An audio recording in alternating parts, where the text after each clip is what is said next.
क्योंकि मेरे माता पिता नहीं चलने दे रहे हैं, मगर मैं दिल में आपके साथ, आपके साइड में चल रही हूं, क्योंकि मैं जानती हूं कि आप अपने लिए नहीं चल रहे हो, आप मेरे लिए चल रहे हो और आप मेरे भविष्य के लिए चल रहे हो।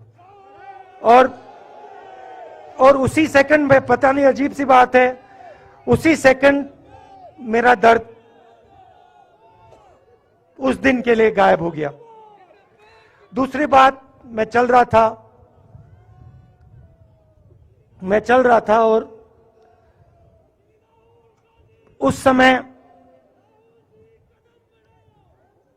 उसी समय वहां पे थोड़ी सर्दी बढ़ रही थी, सुबह का समय था और 4 बच्चे आए। तो कह देता हूं, छोटे से बच्चे थे, भिखारी थे, भीख मांगते थे और मेरे पास आए। कपड़े नहीं थे, मैंने देखा, शायद मजदूरी भी करते थे तो थोड़ी मट्टी थी उन पे। खैर, मैं ये चीजें देखता नहीं हूं, तो मैं उनके साथ गले लगा, घुटनों पे गया, ऐसे उनको पकड़ा मैंने, क्योंकि मैं उनकी लेवल पे रहना चाहता था। और फिर, नहीं सुनिए, मैं ये बात कहना नहीं चाह रहा था मगर कह दूंगा। तो उनको ठंड लग रही थी, वो कांप रहे थे, शायद उनको खाना नहीं मिला था, छोटे बच्चे मजदूरी कर रहे थे।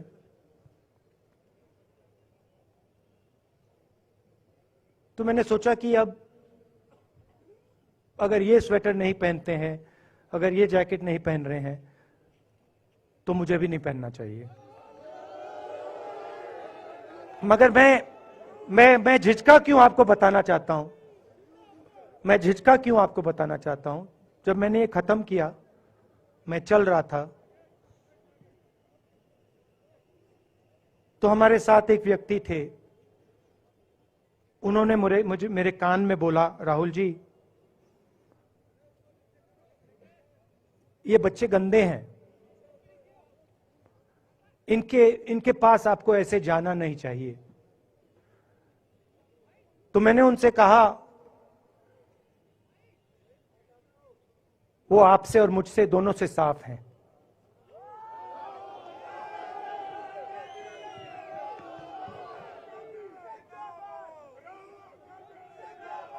तो देश में कभी कभी यह विचारधारा दिखाई दे जाती है।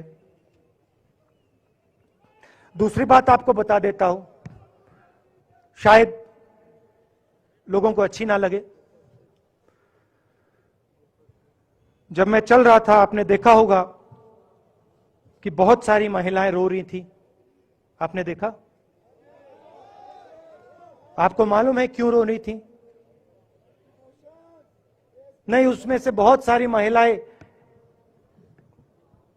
इमोशनल थी, मुझसे मिलकर रो रही थी, मगर उसमें बहुत सारी ऐसी भी महिलाएं थी जिन्होंने मुझे बोला कि उनके साथ बलात्कार हुआ है, उनको किसी ने मोलेस्ट किया है, उनके किसी रिश्तेदार ने उनको मोलेस्ट किया है। और जब मैं उनसे बोलता था, बहन मैं पुलिस को बताऊं, तो मुझे कहती थी, राहुल जी पुलिस को मत बताइए, हम चाहते हैं कि आपको यह बात मालूम हो, मगर पुलिस को मत बताइए, हमारा और भी नुकसान हो जाएगा।